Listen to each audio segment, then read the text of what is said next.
I'm usually this person who is like very put together, and I'm always on time, and I'm always like very like professional in a lot of ways. But then I always like, there's always this like wall covering up all the emotional part I really am. And I think that shows very much in my work. It's like there is a very emotional part to it. Eventually, that's what saved me creatively, because, like you said, whenever it came to palm trees, it was like if you see them again, the palm trees are sad, So it was like, oh, I was living in the Caribbean at the moment, so it was kind of like this reflection of there's trouble in paradise. I'm like I'm here, but still, I'm very depressed. And I think that kind of plays with it very, very much. And yeah, definitely shows up who I am on the inside. Lou, welcome. Lou, tell me who you are, where you are, what do you do? Thank you so much for having me. So my name is Luisa Salas. My artist name is Olalu, and I am based in Mexico City. I am an artist, designer, and muralist. And Lou, you're tell me a little bit about the style that you work in because you have such a distinct style. It's really I can like anytime I see anything on Instagram that's associated with you pop up, I know instantly that you did it because your style is so distinct. I mean, I usually tap a lot into modernist design, minimalism, abstraction, and then all of that kind of like resembles who I am, and I think that's part of why it's so obvious in some ways that it is me. At the same time, I've been trying to explore different things because people do get bored of doing the exact same thing. Like, I don't get it how some artists in the past would just do the same thing over and over again and just not get bored or use the same colors. I am not doing that. Hopefully, that will be able to be shown soon. So you got you when you say soon, do you mean you're expecting a major internal shift or you've already got some work that you're waiting to release? Yes, I'm currently going through a lot of shifts. I mean, style-wise, I think that's the least obvious one, but definitely where I'm going at the moment, just like mentally, there's definitely been very big shifts in that way. And yeah, there's stuff that has not been released, stuff a lot of personal projects I've been working on, but none of that has seen the light just yet, so a bit hard to explain at the moment. Okay. I know that feeling. So give us a little bit of insight into your background. You studied design and worked professionally as a designer and an illustrator at the beginning of your career, right? Right, not much though. I got very bored. As you can see, I'm a person who gets immediately bored with doing the same thing over and over again. So as soon as I started studying graphic design, I was like, yeah, I need to work. I'm ready. And then I immediately realized I did not know how to use any software. I don't know what part of me was so confident to just like say, fuck it, I'm out of school. So YouTube Academy basically was my school. And that's how I started working. Yeah, as a graphic designer. And I mean, it was kind of obvious where I was heading because the style, even when I was doing graphic design, it still resembled this like abstract minimalism. But yeah, I did not study that much. Well, studying is a little bit overrated. Doing's worth a lot more than studying. So, tell me a little bit about your early career in design. When we spoke before, I do remember that you had some trials and tribulations in your career that led you to really want to grow as an artist as opposed to a commercial designer. Right. Yeah, I mean, it was really good at first because just the idea that everyone else was still studying and I was already working in it was crazy to me. It was like I had this major leverage.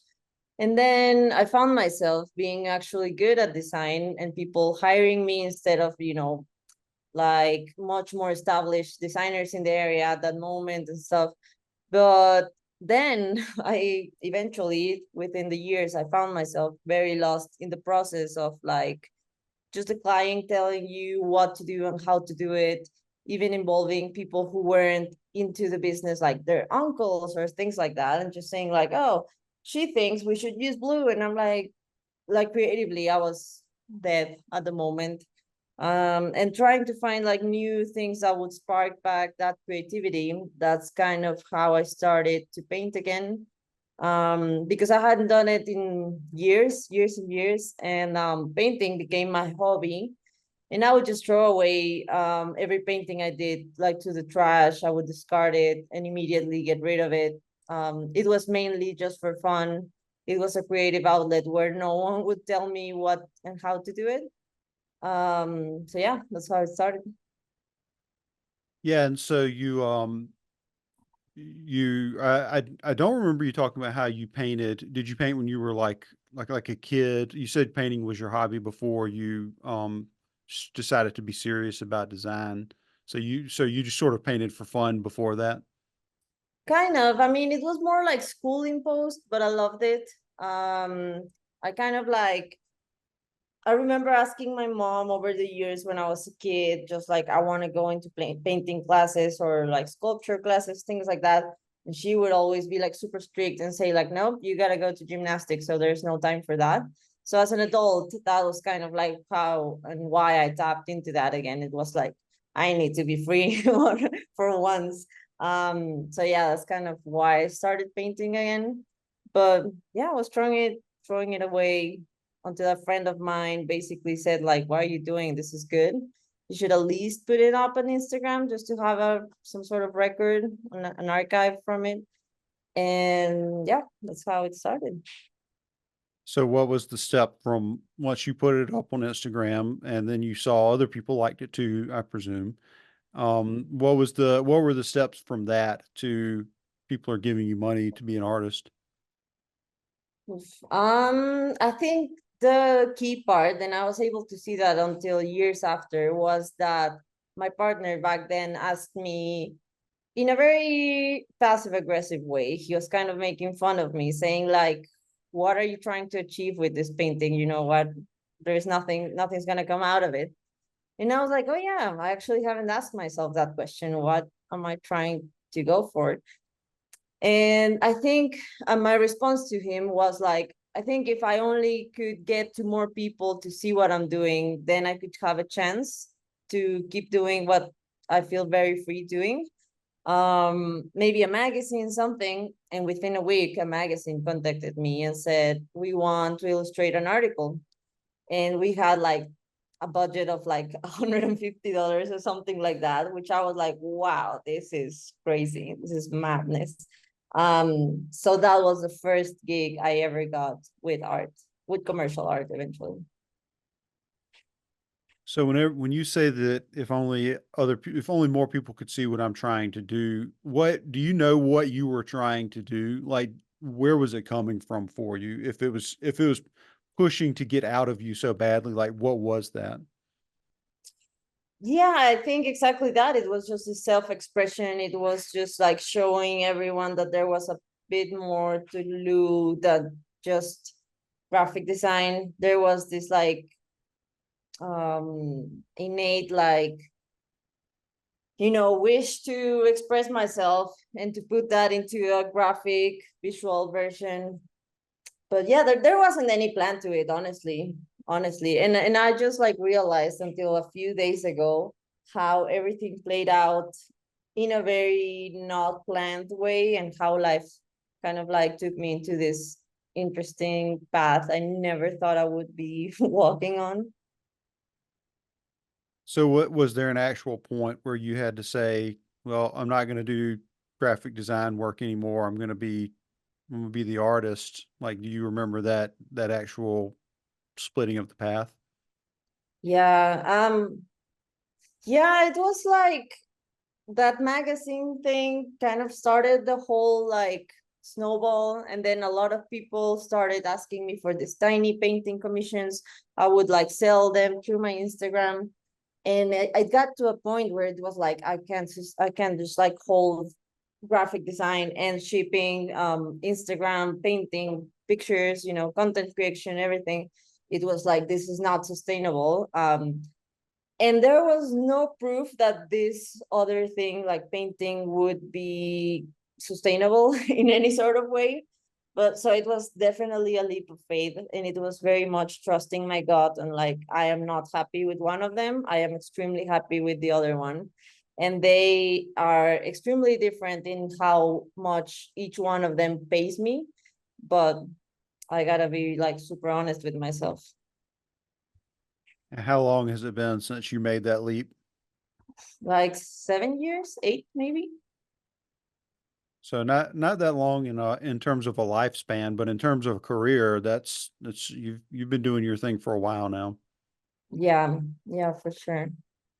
Well, looking back on those 8 years, what's your analysis of making the leap? What's your 8 year report?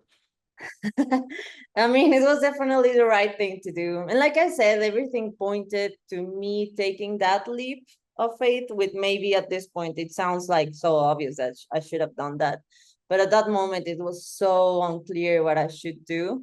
It was just like, you gotta go with that um, first gut, like, how do you say it? Like this emotion. Yeah. And yeah, Your intuition. your intuition, yeah. And it definitely paid off.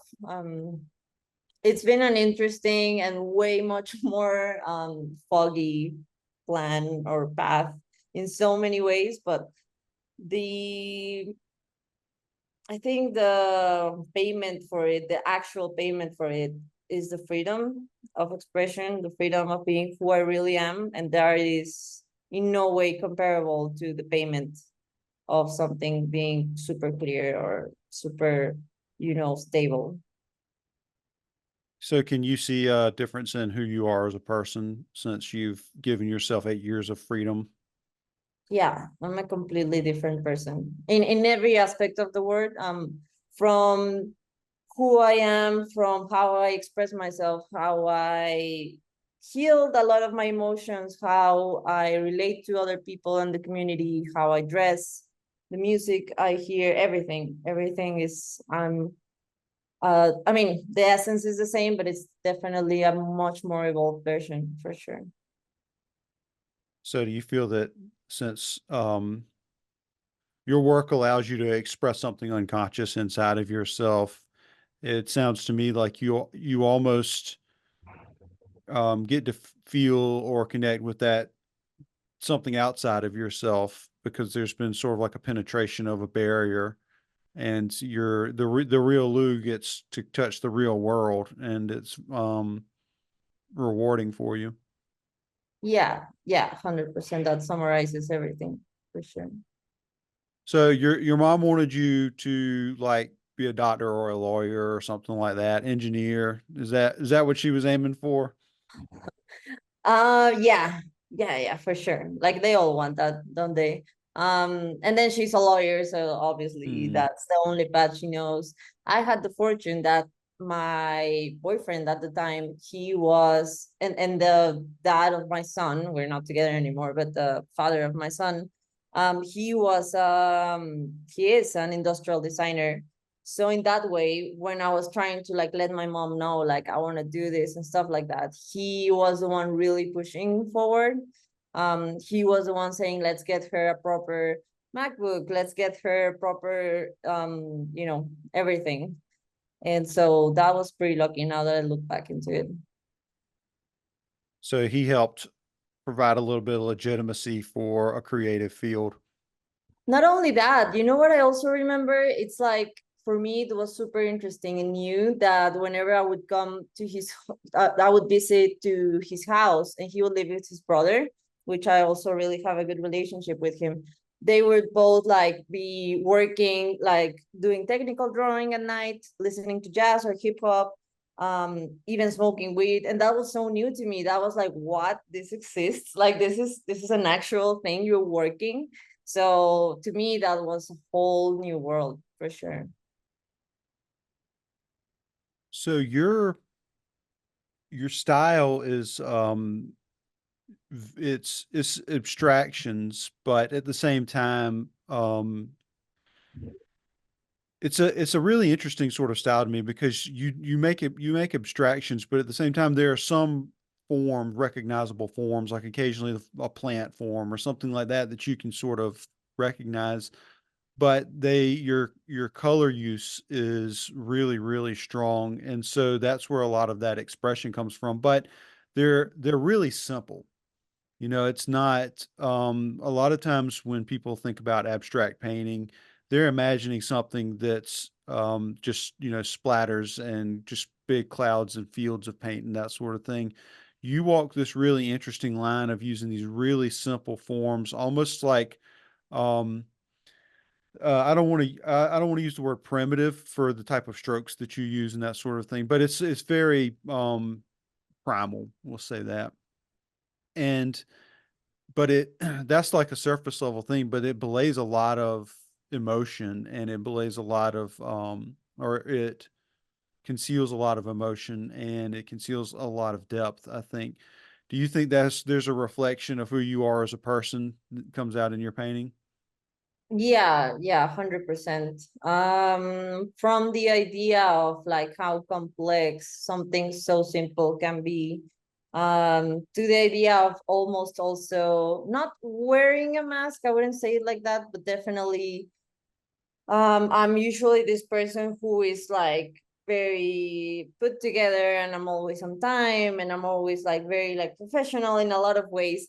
But then I always like, there's always this like wall covering up all the emotional part I really am.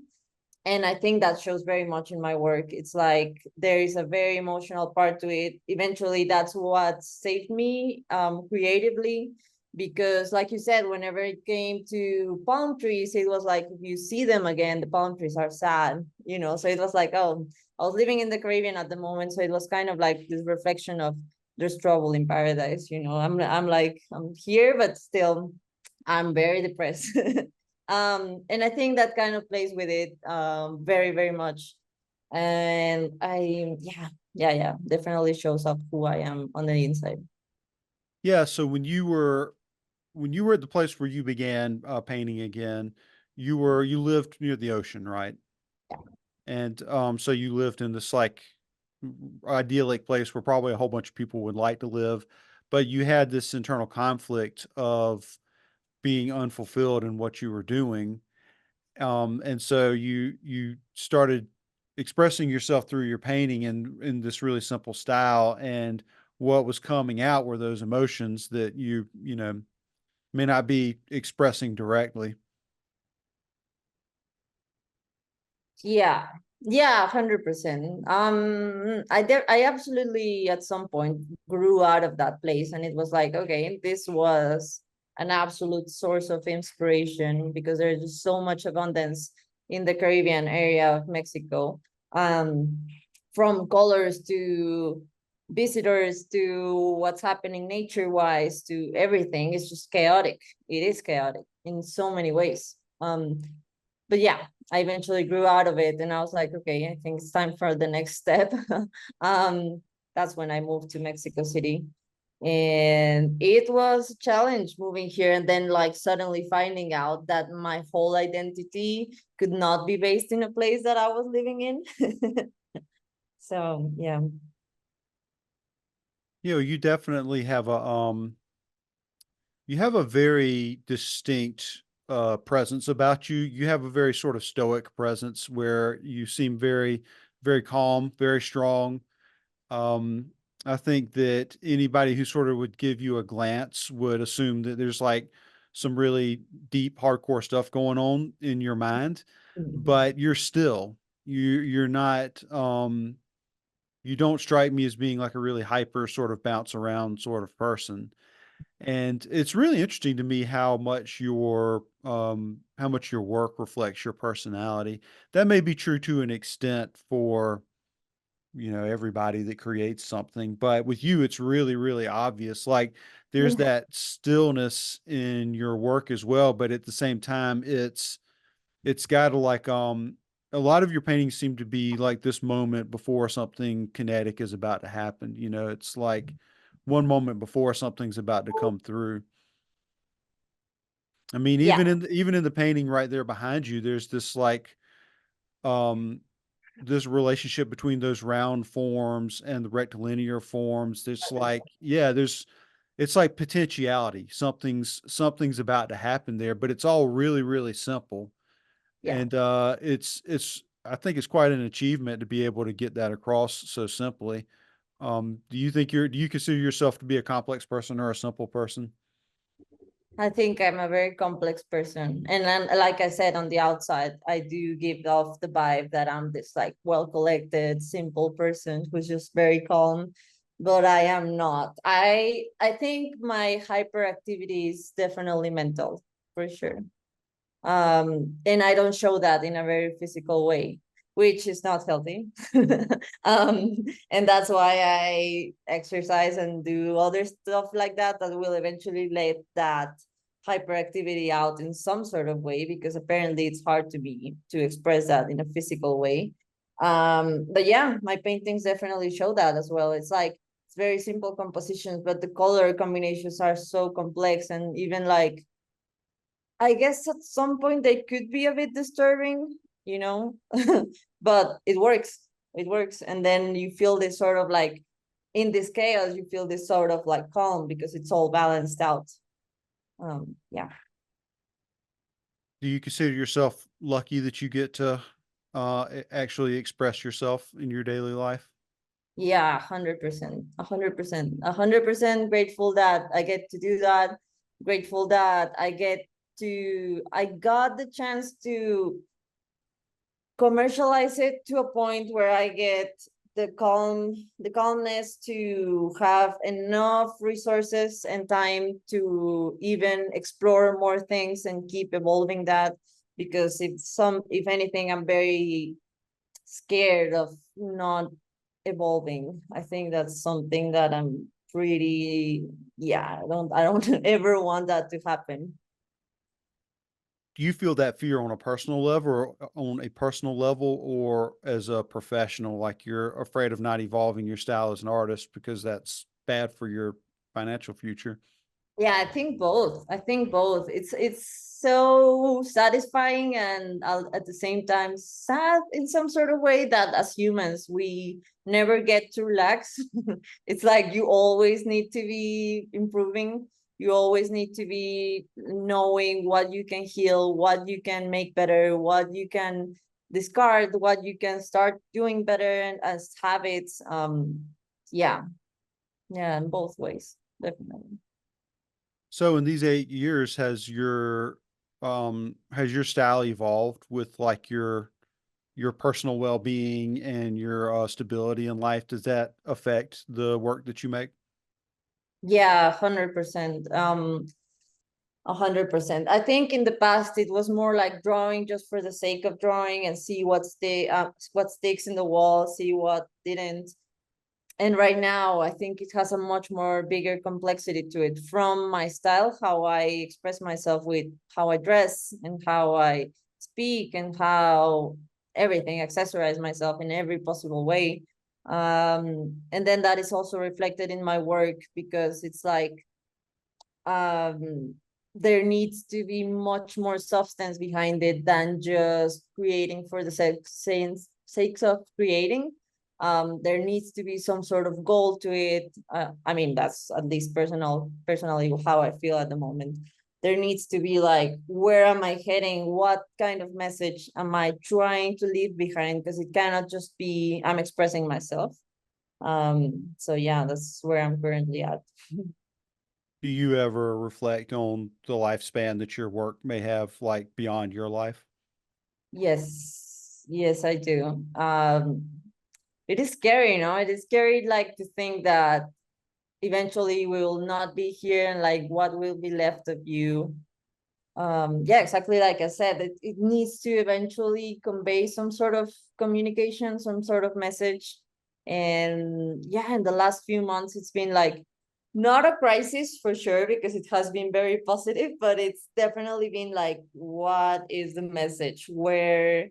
where did life take you, and how does this like leave something for other generations, even like for yourself to evolve and use that. Well, that it's interesting to me that you've mentioned a couple times now, like you're at a place of change with your work and this reflective of who you are on the inside. Because I don't know if I mean everybody experiences little moments in life where they sort of like suddenly realize, oh, I gotta do something. My life's not maybe not what I want it to be or whatever. I mean, we all have those little moments of crisis, but you're in a unique position where not only do you directly convey those sorts of feelings in what you do, but you're also aware of it. You're conscious of it. You have a certain degree of command over how you do it and when you do it. And so I venture to say that maybe you're in touch with that sensation more than the average person might be as an artist.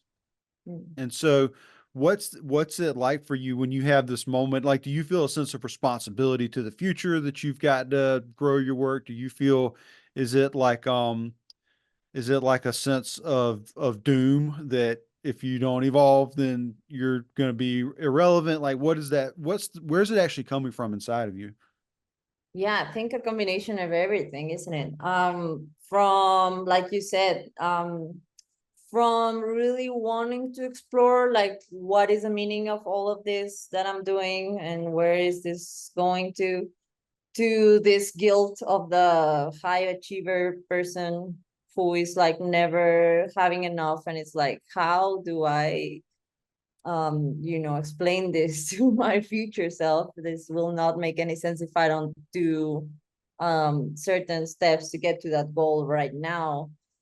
Yeah, yeah, but also kind of like really understanding why am I doing it, and because in the past, like I said, it was so intuitive, and right now it's like it makes more sense to understand why I did it and why this was me all along. But definitely putting it into words, into actions, into goals, it makes a lot of sense now. Well, people obviously, a lot of people, particularly young people, want to be an artist. They want to be a writer. They want to do some creative thing with their future, and most of them stop wanting that right about the time they get out into the real world and have to pay rent. But the problem that most people encounter with this, and I saw this a lot in training designers as a college professor, is that they don't there is so much you have to accomplish within yourself to go from I have feelings about things and I'm gonna be able to express them in some way. And then finally that way is going to be something that other people can understand. And then after that, it's something they can understand and they value enough for me to get something back out of it. That's not that's not really like a straight line, and it's certainly not something that's easy. And so what you see, particularly on social media, you see a lot of people who create and express themselves, but a lot of the time it's sir, I don't mean to be derogatory towards anybody, but a lot of the time it comes off as like sort of teenage angst sort of things that people make because they just gotta whatever their emotion is, it comes out very raw. And then you got to go through this step of like style, technique, practice, getting responses from the world, seeing whether you care about that or not. And your path was really different. Like you found success first is with your, technical skills and your creativity as a designer. And then what you created was truly an expression of the unconscious. You did it as for lack of a better term, you did it as a therapeutic act. Yeah, And then slowly but surely that value was communicated to you from outside of yourself. And then you began doing it professionally. There's like, I feel like there's something really important about the difference in the two dynamics that I described there. You had something inside of yourself you had to get out yeah. somehow. It made its way out. And that's the value, that's the connection that other people make to it. Yeah. I know at the same time, was it so different? I don't think so really. I was listening to this podcast the other day, and they were explaining like how you should really tap into who you were at 5, 10 years old, because that's genuinely what you have inside and what you want to express. And like I said, like my mom used to like really push me into like, you have to be an athlete, like a really competitive athlete. And eventually that discipline did help, and that formed me as who I am right now. But in the back of everything, I saw my friends going to painting classes or drawing classes and things like that, and I would crave that so much. So it's not like it came out of nowhere. It was definitely there. It just, it wouldn't, it was very controlled, and um it sort of manipulated into what other people wanted for me. So when I got that control back, it was like, oh yeah, this is who I am. Yeah, I guess maybe what I'm describing is what makes the work good. And it's obviously it's highly subjective, and that's the great challenge of art. And that's in some ways people can describe that as being the line between commercial design and fine art, in that if you make something on a canvas and somebody pays you $10 million for it, then it's good art. Well, totally subjective, versus you can work a whole career as a commercial designer and get a paycheck every 2 weeks and never acquire $10 million cumulatively. So what makes your work good, in my opinion, though, is that it is a genuine expression of something in your unconscious. And therefore, there's something in my unconscious that connects with it. I feel what you felt in some vague way Yeah. through the medium that you created it in. And I think that a lot of other people who want to undertake this as a career, they there's something that doesn't connect with most people. And that's the line between being a professional artist and not being, maybe, is that they can't refine what that is inside of them so that it's got feeling to other people. And Yeah. it's a little thing, and it's very simple, but it's totally profound, and it changes everything when it comes to the art that you create. Yeah, I understand. 100%. And I think you mentioned something interesting. I think with time and very recently, I just came to the realization that I wasn't doing only fine art. I was really tapping into commercial art, which for, like you said, for a lot of people, it's like it has not the same value. And I've been really playing around that idea and how subjective it is. And I'm changing topics a bit completely, but it's just like I've had this in my mind so much, and I definitely want to explore that much more, because I'm the kind of person who, when you would um box me into this whole gallery preset of like, you paint and then someone sells it and then someone who can afford it, and that's it. There was something that really, like, I don't know, it was really wrong for me in that equation. It was like, this is not who I am. If anything, the people who are able to afford it sometimes wouldn't be like the people I like the most, So it was like, what is the middle point, and where does art, commercial art, stop being art? Where does fine art start being actual art? And it can be $1,000, $1 million, or whatever. But then commercial doesn't have that value. So kind of like making fun of that whole thing and how devalued the feelings and the expression of commercial art is been super interesting to me.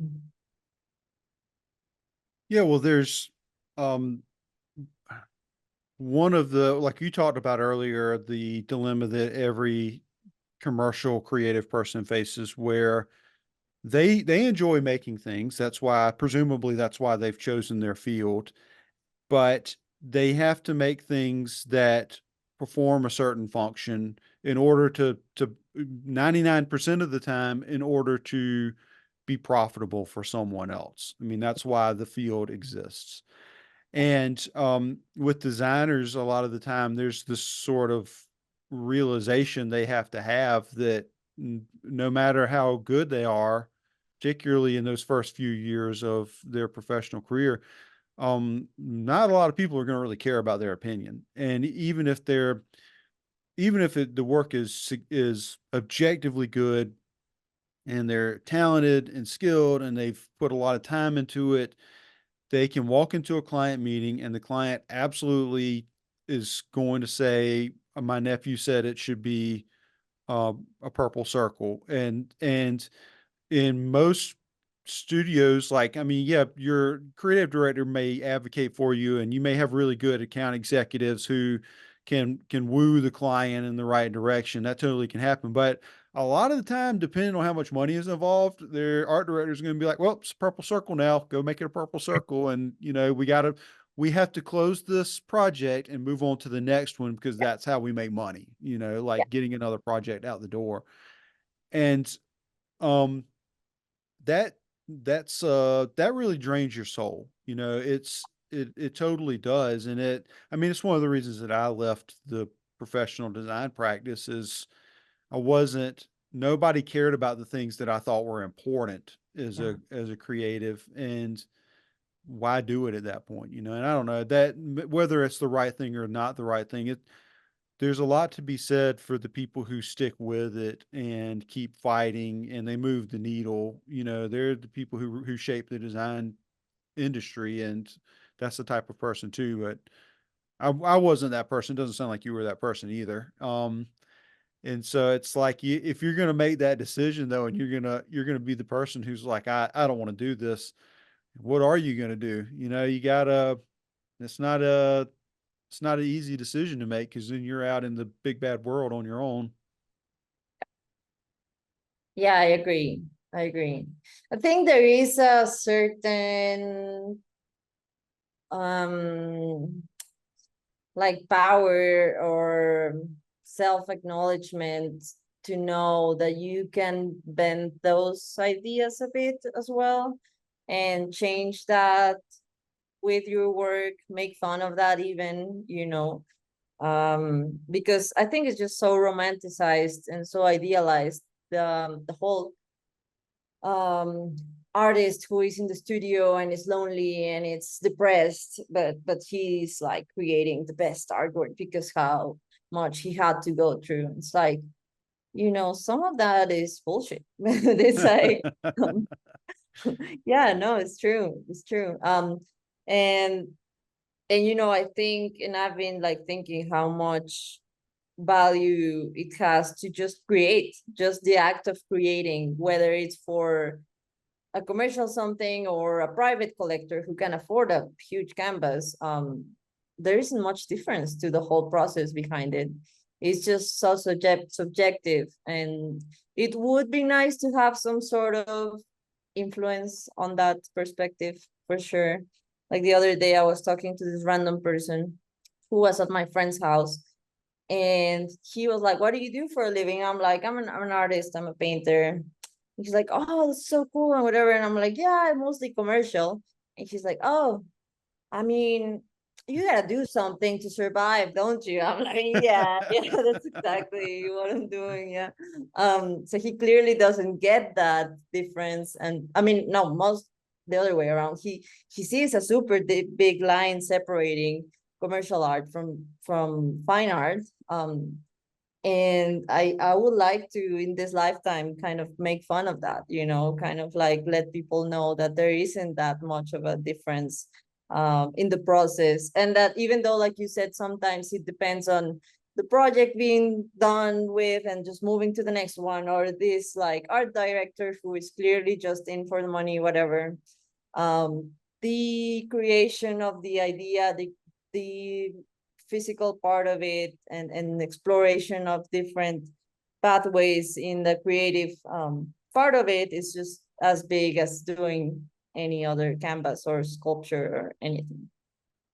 Yeah, well, at the end of the day, it's a very, very small group of people on Earth who get to wake up every day and have total control over the work that they do, and every moment of it is just a joy. And um, even if you're really good at what you do, you're going to have to compromise every once in a while to get through your professional life.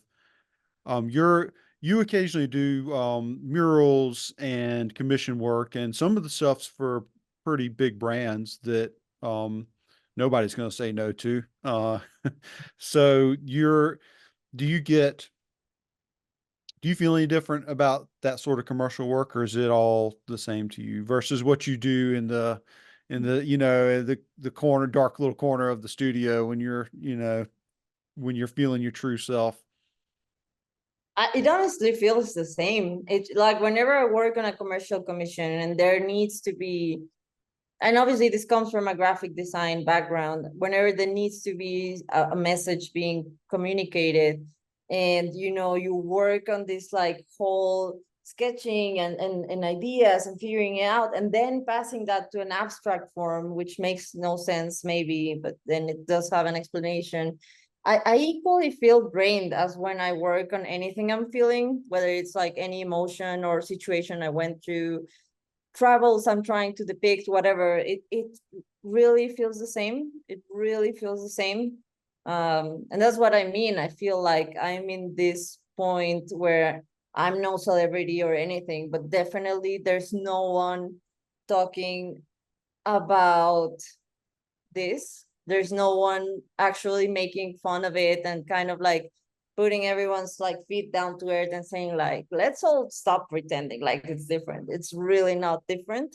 If anything, a self-expression that is being paid 1,000% more times. So, you know.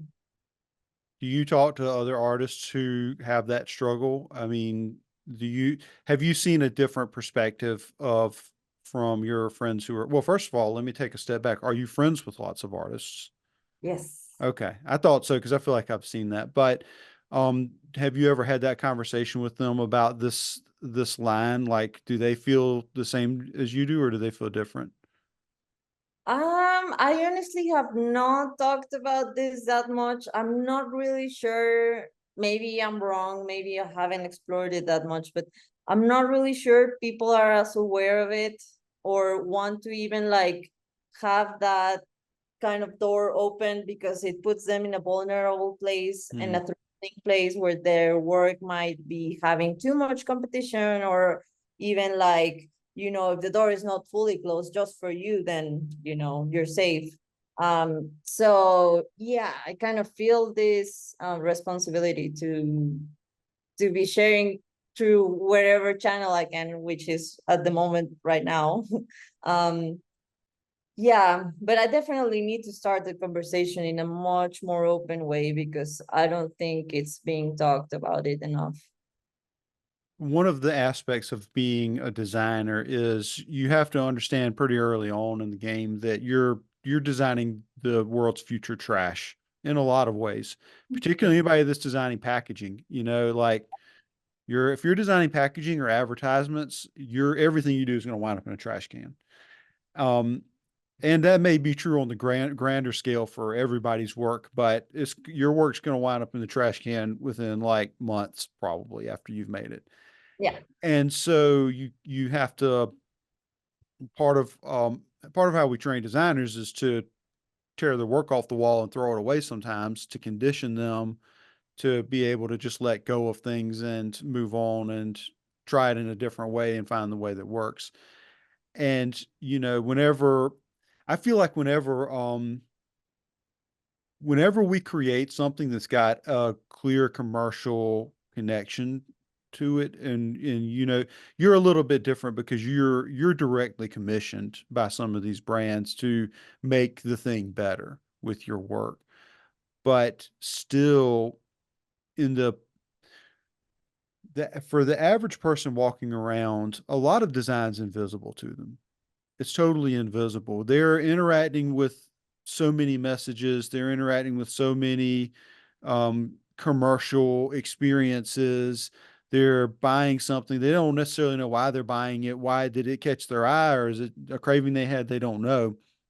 And so that game of what's effective in terms of creative communication and what's not. It's not like there's a meter. You can say something sold better or something didn't, but there are a lot of factors that go into that besides just the way it looked. And so I think that's part of where that line is for a lot of people, that it's not, or where the line is maybe for a lot of artists and creators is that I think there's this sort of deep gut feeling that the second they've put their work on something that's a commercial, one little part of a bigger commercial enterprise, that it's become disposable, that it no longer has that sort of same gravity that it did inside of them. That's the way I felt whenever we've done work like that before. Interesting. Yeah, that makes sense as well. But are you saying then that, like, from what I understand, like, tell me if I'm wrong, that whenever you do work for a big brand like that, then this work is not immediately disposed, or it cannot be disposed because it just lives in the documentation or like the archives of the brand itself, or Well, I think it comes down to ego really, because it's somebody. So I'll use myself as an example. I write something that I feel like really expresses what I'm feeling, and I right? like it, and I feel like it's technically well done, and I put it out there, and nobody likes it on Instagram or whatever. That's just kind of the world that my work lives in. And so my ego is bruised by that to a certain degree, but at the same time, it was just one thing that I did, and I got something out of it besides what it may have done for the business or the brand. Yeah. However, if we do something that's a collaborative project, what I personally struggle with is there's something inside of me when I'm creating that I have to convey. I have to convey not what's inside of me. I have to convey what this partner needs for their messaging somehow, right? And that success and failure of what I've created in that instance is it does come down to metrics. It does come down to dollars and cents and whether the project was successful commercially or, whether I thought the final result was good, all things summed up in the end. And if it's not and it gets thrown away, then my ego is bruised by that. Or if it's, I like it and it's successful in a more objective sense, then my ego is placated and everything's great. But I don't know, is there really a difference between those things, and who determines whether it's good or not? It's not like a yes or no sort of question. Yeah, definitely looks like an ego thing, isn't it? And definitely it hurts for sure. Like posting something and getting 100 likes versus posting something and getting 5,000 likes, or there's like viral posts that you're like, I did the exact same thing and I did not get 500,000 likes. Like, how is this different? But I found out that it's just so subjective, and it's really so inefficient way of measuring success, you know um and it's just this like modern day trap they like put us in for capitalism purposes, for sure. But yeah, I found out like sometimes the posts that I definitely got bummed out about got 0 likes, got zero anything. Then this random brand is like, we want this, and I'm like, oh, it actually did resonate in some sort of way. It didn't show it to a lot of people because, whatever. And then on the contrary, I've had the exercise where I've sold, let's say, prints, and then I sold them from a reasonable price, nothing too crazy, nothing too low, and they sell out, right? And then I get my ego boost, like you said, I get my accomplishment, I get this like success. And then I go to people's houses and I'm like, where is the print that you bought? And they're like, oh, it's still on the shipping tube next to the other 100 prints I bought last month. And I'm like, oh, so did it really make a difference? It made a few more dollars. Okay, I got that. So in that way, it was successful. But on a personal level, on a career level, on a self-expression level, did it really make a difference? Like, I don't think so. Yeah, well, there's almost three sort of numbers that we get to be affected by in our contemporary world. The first is not necessarily a number, but how I feel about the thing that I created. Do I think it is good based on a whole bunch of stuff? Yeah. Then did social media think it was good, Yeah. which is a number, it's several numbers, and then did it perform commercially? Yeah. And at the end of the day, the social media algorithm and all the crap that goes into e-commerce and marketing, that's so complicated that none of it's really accurate. And I know I find myself a lot of time just saying like, I don't even know who looked at this. I don't even know, like which part of my audience saw this. I mean, we just broke like 621,000 followers, and you look at that and the number of people that are actually seeing a post, it's like less than 1%. Yeah. Yeah. Yeah. Yeah. And so you just want to think like, what if it was a different 1%, that would have loved this? And, Yeah. but the almighty algorithm is the determining factor in that. And so we're never going to have control over it. It's just going to be what it is. Yeah. But it's hard because if you're an artist, I mean, you've got to be sensitive as an artist. It doesn't matter what you put out. You're People who are successful artists are people who are sensitive and probably a little bit crazy. I mean, let's face it, you have to be able to look at the world in a very different way in order for your expression to grab people and to change their point of view, right? And so I don't know. I don't it's Well, I don't think there's ever going to be an answer to what we're sort of chewing on here, but at the bare minimum, I can relate to the sort of questions that you wrestle with. Yeah, dude, exactly. It's like it's so hard, isn't it? It's like this modern world is trying really hard to desensitize. How do you say it? Desensitize. Desensitize. Okay, I won't say it. Artists in every way possible, and just like make you multitask and become this corporate person who can have a team big enough, or you split yourself enough to being your own content creator, a painter and photographer and editor, and then video creator, because now a photo is not enough. Now it has to be video, and you have to edit that and color grade that, and then put that into reels and different chewable video bits, and then also attend to PR events, but then also look great in person, and then have a physical presence. And it's like there's so many ways to it. It's like it's almost telling you, let's please not create. And then what is the difference between doing that or doing anything else, really? Yeah, it is hard for sure. I don't think we'll ever find the answer to that. There needs to be a balance for sure. It's just so hard to see people succeeding so hard on platforms, and then you go like, I just killed myself for the past 5 years, and I'm having, like you said, 1% of my audience watching me. It is hard. It is hard for sure.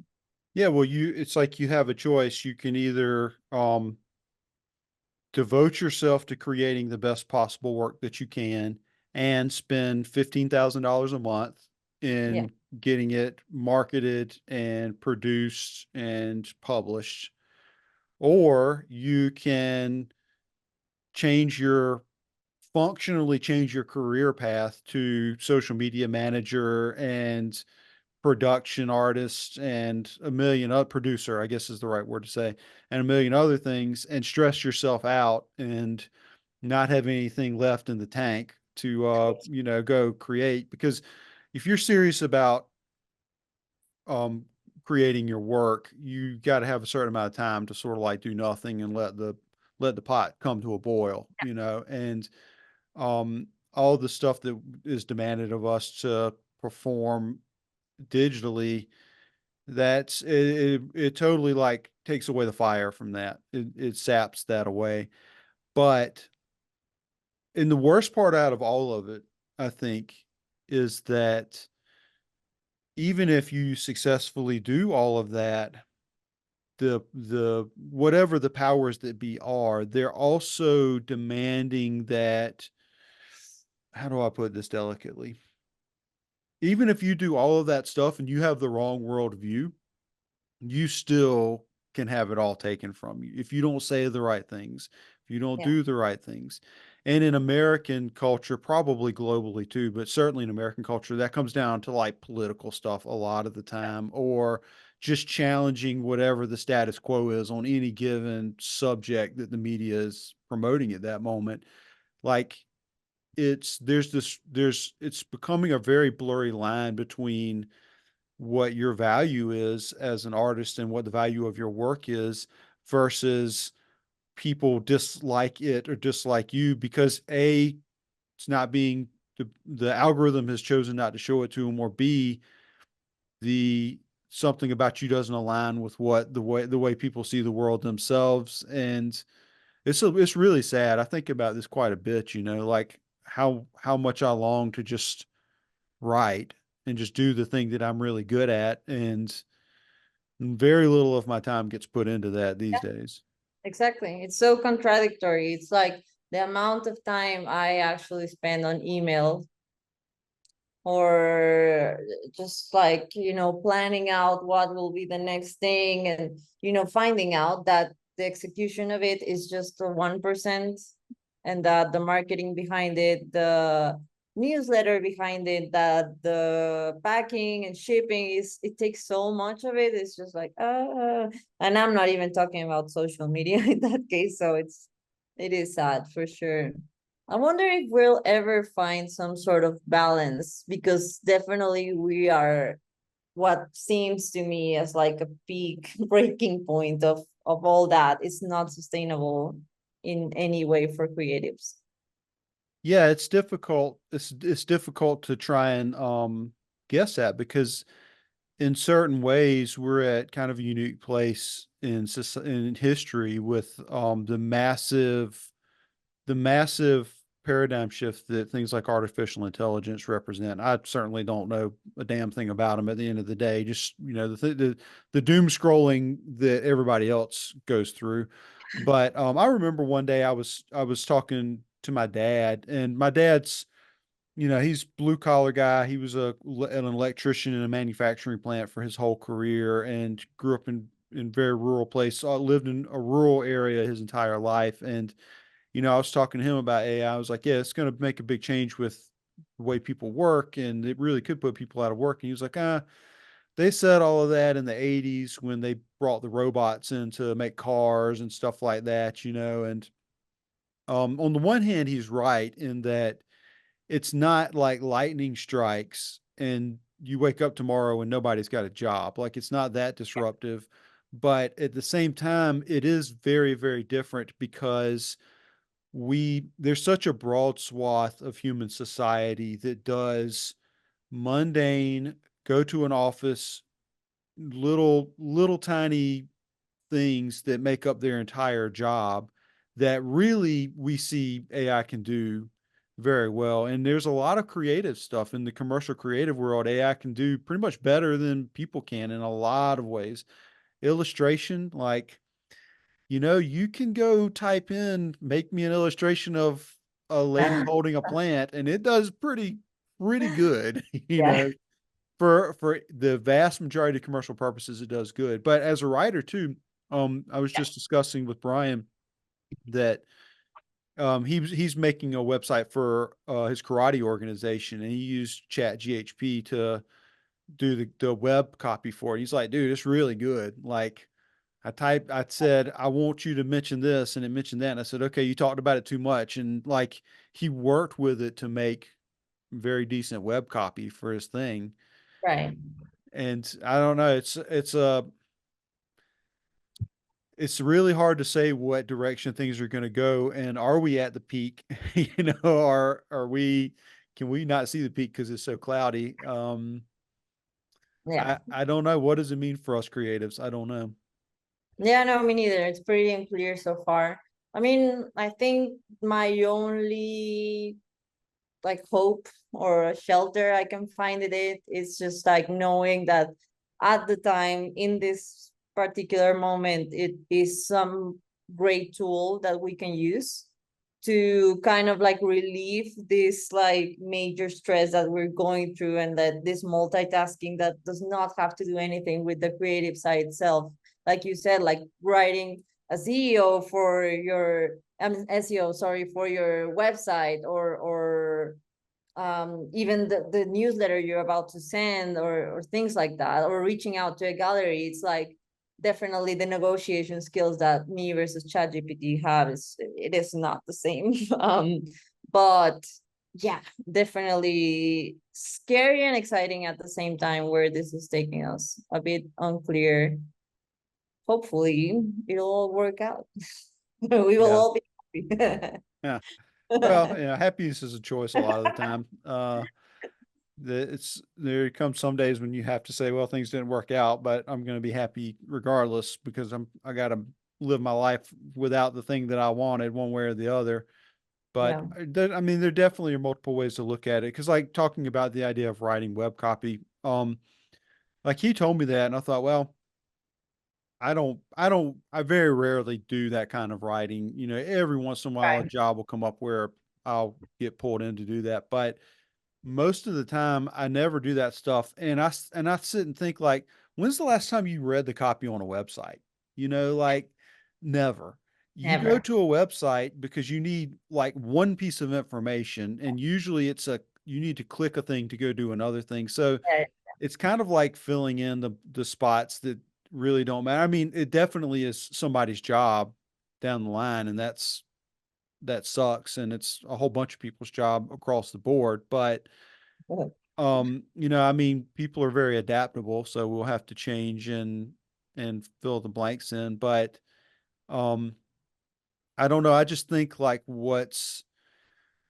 I think about the young people who are aspiring to take on a creative field. You know, like if you're in illustration school right now, you got to be asking yourself some hard questions Yeah. about what your future is going to be. You got to ask yourself some hard questions about what value, not necessarily about you as a person. What you have to say is how many illustration schools are there in the country?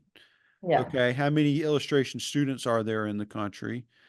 Okay, if AI can produce the work of most of them, where's my career going to lie? Where's my value going to lie? And I don't know what the answer to that would be. I mean, I can't answer for myself necessarily, but I definitely would be if I were, like 18 years old and still had a chance to steer the ship a little bit better. I might be asking some hard questions like that. Yeah, for sure. I think personally it feels kind of like the answer is much more in the human connections behind it, and the community that you find and nurture behind it, because that is something that still feels very hard to replace by AI. That heartfelt connections.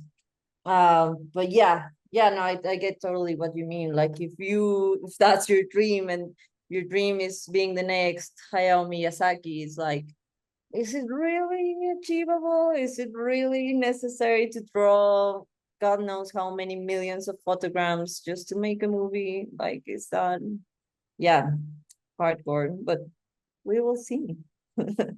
You said earlier you're friends with lots of artists. Do you have like you have a good community of artists that you're a part of in Mexico City? In some sort of way, yeah, I do. Honestly, Mexico City has a lot of illustrators, which is not what I do. And probably I found out that illustrators are kind of my favorite type of artists. They're just like kids. It's like they never really gave up that childish approach to life and that like childish energy, and just how genuine it is, and they convey that a lot in the illustrations, even if they're not childish like their work or anything. It's like to be able to illustrate something successfully. Yeah, that's very interesting to me. And then I found out that I don't really hang with much of artists that are part of this like galleries type, or they are in the studio just painting all day. It's like most of them, if they're social, they can be pretty awkward. um, or they are just like so into themselves. There's such a big ego playing at Mm. the moment, you know, and I don't mean to generalize. Obviously, there's great friends doing that. Um, but yeah, if I have to say, I'm friends with definitely it's more the illustrator community, which do not like what I do. Whenever I've been like invited to like whenever I've been invited to like illustration fairs and stuff like that, and then my work is there, they're like, this is not illustration. Sorry, lady. It's just like you're just painting circles and random shapes, aren't you? I'm like, yeah, kind of. That's very interesting to me that that's the take. Is it so they're saying that it's not like representative or representational art, so it's not an illustration. How do you Yeah. feel about that? I mean, it is kind of true, isn't it? It's just like I don't think we're used to the idea of illustration being abstract whatsoever. Like you need to see a human there or a dog or a tree, you know. And whenever you don't see that, it's like this is already art. This is not illustration. I find it funny because it could be used really well and interesting for, let's say, books or magazines or, you know, any commercial aspect to it. But yeah, illustrators can be a bit closed off in that way, for sure. Yeah, I guess a lot of the purpose of commercial illustration is editorial, so it should be a visual representation of whatever the words are conveying. But well, it's nice that they're friends with you, even though uh they don't think your circles and lines are illustrations. Is there like a I feel like there's a really strong art community in Mexico City. I feel like I've seen that. Is that or do you feel like you're part of the community, the broader like community of artists in Mexico City, or do you kind of like to do your own thing?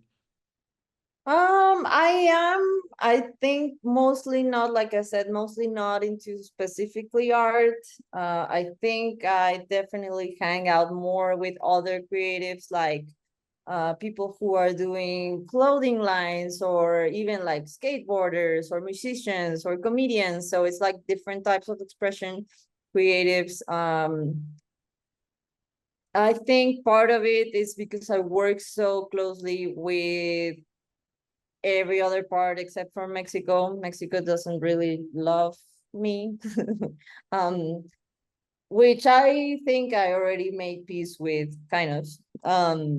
But yeah, most of my clients are from the outside of Mexico. So I think in part of it is that is where we don't like find this kind of like community. But then again, like I said, other disciplines of creatives definitely love me and I love them back. Yeah, that's where I connect with them the most. Why doesn't Mexico love you? I don't know. I think maybe what I said a minute ago about feeling the threat of like if oh sorry, my cat decided to play right next to the camera. I think, and that this might not be true. This is just what it feels like. I think it could be a lot, in a lot of senses, this case of like people and companies saying like she's working with bigger things on the outside, bigger, you know. And so if she's doing that, she's not controllable or manipulable. Is that not right? In many, Manipulable, I yeah, think. I don't uh, know. in some sort of way. And so if we can't work with her in that way, we can mold her to what we think is acceptable and okay. And yeah, I know, I none of our of our interest or for personal interest, then maybe it's best to close that door because, you know, and I think that has been much more obvious in the past years for sure. Being a good example, and I don't mean to raise names or anything, but just to, put it as a very clear example, working with Nike Global, and then the acceptance of Nike Mexico was not the same whatsoever. So yeah, I think it could be that for sure. Is that that's really sort of strange to me. Do you think it's like a cultural thing with Mexican culture and its relationship with art in general? I think it could be cultural for sure. I think, yeah, people don't like it when, this like, but I don't feel it's 100% true, but I think it does apply. It's like people want to see you doing well, but not better than them. Mm-hmm. So it kind of feels that way for sure. Not only to art, I think it applies to everything from clothing to design to music to architecture to everything. So do you you've been like kind of where you are for these 8 years with your really distinct style, and you've grown, and you've really, it sounds to me, enriched yourself as a person through this direction that you've gone in life. But at the same time, a lot of the like a lot of the conflicts that you've described that have occurred in your life have arisen from the fact that you were being pulled in a certain direction, but you have to go your own way and you have to do things your own way. And so that seems to be a little bit definitive of your who you are as a person and how you live your life. Yeah. And now you say that you feel like things are changing for you. Are you or do you want to talk a little bit about what this change is? I'm very curious. Like, are you are going to unveil a completely different style? Like, um, I don't. It seems shrouded in mystery to me. No, I think I'm just trying to tap much more into not depending on people and companies to prove what I'm trying to express. Again, like I said, I'm really trying to really find myself more in a community, find myself more doing personal projects that I believe in. And like I said, I'm super grateful that I have even the time to say, like, let me work on my personal project, which I do not know if it will sell, get likes, be liked whatsoever in any kind of way. But I think kind of like this self-expression has to continue, and the message that, like the underlying message of what we were talking about of, commercial art, commercial design being exactly the same as just fine art. I think it's something I really want to share. It's something I really want to put a voice into, and kind of like blur those lines a bit more, even if it's a tiny bit more.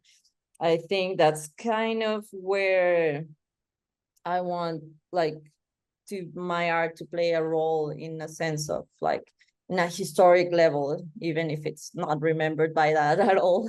That's kind of where I'm heading for sure. So well, maybe this may be difficult to sum up in words. I know it would be for me, but what's the one thing you would want people to get from your work? Like, what's your biggest hope that your work does out in the world on its own? I think that being genuine with oneself and really, really pushing into that, really tapping into who you are, what you do, what you discard, who you hang with, who you don't, just like really, really putting that into focus, and make that sort of personal style and expression be shown in every way possible, from how you dress to how you express yourself, the products you put out with, the brands you work with, everything. I think that would be the main message. Um, and then at the same time that, it's just so funny. Like I said, I want to some sort of way really make fun of the whole industry, and how superficial and subjective it can be of what is accepted, what is worth a lot of money, what is not. Um, really shine a light into like what is art, what is not art, what is what else, just I don't know, there's just too many things, but I think it all like kind of like sums up around the same um global idea of like genuine to yourself and really not paying much attention of what is accepted in a modern art situation. Lou, what do you consider to be your greatest success in life?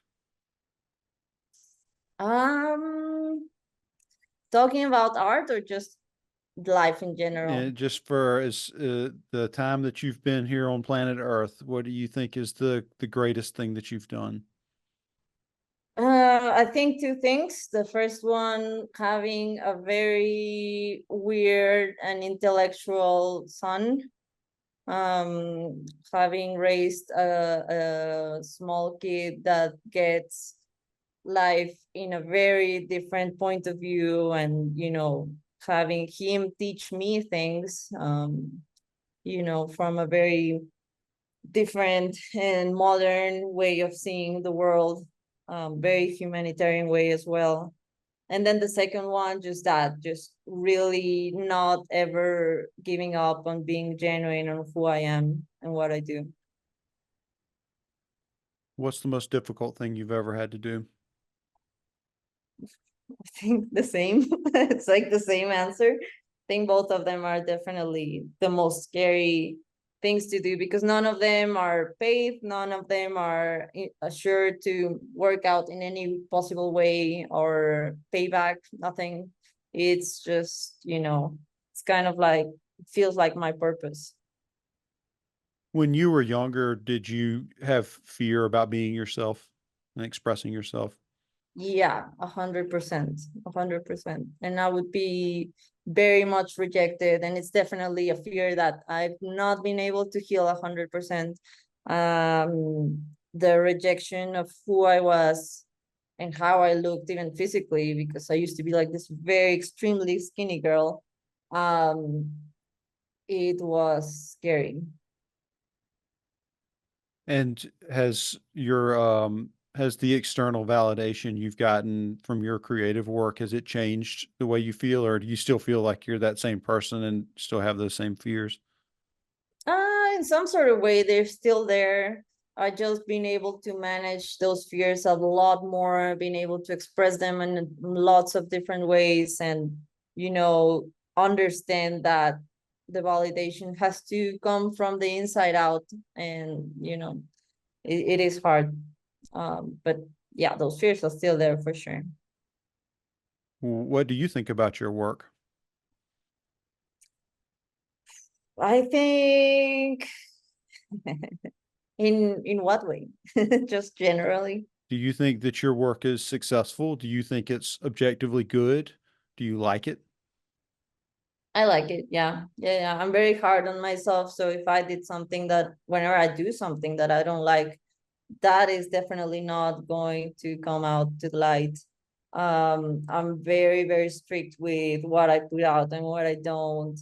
And definitely when something doesn't go with the way I imagined it or the way I wanted it to be, it's like that will be the worst day of my life. So it's something I'm working on because yeah, I'm very strict with myself. And saying that, I think at the same time, I know I'm pretty talented and I know that there's much more to it than just showing visually what's in my head and my heart. I think there's much more to it still to come. There is a short animated film titled The Dot and the Line, A Romance in Lower Mathematics. Have you ever heard of this? Now, So it was written by a man named, I think, Norton Juster, who wrote the book The Phantom Toll Booth. And I can't remember who animated it. I should because it was a really famous animator. Anyway, it is an incredible film. It's very, very short. It's like 9 minutes or something like that. Um, I'm going to go a different direction with this, but you should watch it because it's actually really good. It's about a line, like geometric line, and who's in love with a dot, geometric circle, Uh-huh. and it talks about the story is how the line has to become flexible and Mm. become more complex in order to um in order to be worthy of getting the dot's love. But Okay. so I think you like just because it's a really interesting visual storytelling through abstract geometry. However, that's not why I bring it up. I bring it up because the one of the quotes from that film that I've used a lot is freedom is not a license for chaos. Hmm. And that's it pops into my head whenever I'm talking to you because you have this life where you there was something deep down inside of you that had to be free and that had to come out, and you can't be happy unless you feel that freedom to be who you are. But at the same time, as I said earlier, your presence and speaking to you, you are a person who has a certain degree of control and thoughtfulness and depth, and that's obvious. And so there's an interesting balance between those things that absolutely comes through, particularly for somebody who is an artist. And I think that's something that particularly a younger person who when we're young, we're always sort of struggling with this idea of understanding who we are and how much of it to express. And sometimes we just do random weird stuff because we don't know what to do. And I think that a lot of people can look at your success and look at the work that you've done, and they can see um, a certain degree of guidance there for how to find that balance and how to do it the right way. And I think that's something that's worthy of a lot of respect. And I've really appreciated the thoughtfulness of your work over the years since kind of bumped into each other on Instagram. And I really appreciate you sharing your insight about the way you live your life. I think that's what's most valuable from our conversation. Oh, that's so nice. Thank you. I appreciate you guys so much. I really take my time to read every quote you put out there. It definitely changes my day. And like you said, I think you said this before. You said like people reach out to you saying how this is literally talking about them. And it's like you almost made this quote for them. But it really touches a lot of like personal parts when I read some of them, and I'm like, oh, okay, yeah, like, you know, there's super important things in life, and a lot of the things that the book itself and the Instagram page and the quotes, everything, they really make you reflect on like the important things is again to be true to yourself and to, there is a bigger thing than other than, having an ego or having money or having, there's a lot of like teachings there. So yeah, definitely appreciate you guys as well. Very, very much. Well, thank you. I think that you and I both create our work from those deep down inside life experiences, and we sort of chisel it out from a tough place. And I'm also really hard on myself and really hard on my work, and I want to do my best. So that's, that's kind of what it takes to create something that another person can connect with. It's got to come from a genuine place. And so, there's another good life lesson for that young, aspiring, creative person to think about. Okay. So, Lou, thank you so much for your time today, and really appreciated talking to you. And Lou, actually, quickly, your Instagram, Ola Lou. Is Right. there anywhere else we need to direct people to for this point in time? Oof, I wish I did. I do not yet have a good choreography set to have my own TikTok. I do not have the ability to have this like set of thought out content that I need to put out there. But so by now, for now, at Olalu on Instagram is definitely the best way to reach out. All right, excellent. Well, I'll definitely put a link to that down in the about stuff down below. And Lou, Thank you so much for your time. It's been a pleasure talking to you, and thank you to everybody who listened to us. We'll talk to you next time. Thank you so much.